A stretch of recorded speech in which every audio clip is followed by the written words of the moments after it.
Hey, ladies, it's your girl Ava Striker. I'm with the I Am Challenger movement. And guess what? For those of you who don't know, I'm the lipstick bandit, up close and personal. I hope you all have been having a lovely day. I know I sure have. Oh, by the way, let me give a plug to Kat Von D. This is Jeffrey, in case you were wondering. You should be. I mean, how cute is that? I mean, really, people. But anyway, I digress. We've all been the lipstick group folks, that is, on Facebook. Check us out. Join in on the action. We've all been doing what's called the I Am Challenge. It's something that I came up with so that I can encourage women of all walks of life to become their best and greatest selves.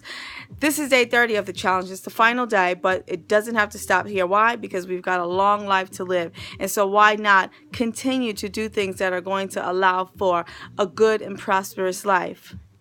I mean, really. I mean, come on. So, without further ado, my affirmation for this day is that I am powerful and I am a leader, and I'm going to continue doing great things. Like I said, some great things have been happening the past few weeks, and they've actually caused me to be increasingly tired, yet increasingly stoked. And I want you to have that same feeling. I want you to be stoked and pumped.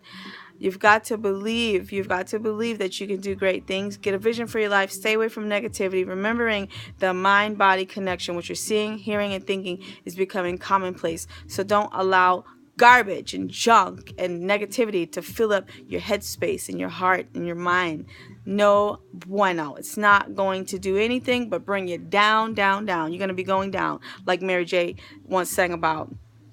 It's your girl, Ava Striker. This is the last day, but this isn't the last you'll be seeing of me. In fact, you'll probably see me tomorrow. I'm out, people. Gotta take a nap. Actually, no, it's past my nap time. Gotta go to bed. I love you and I'm out.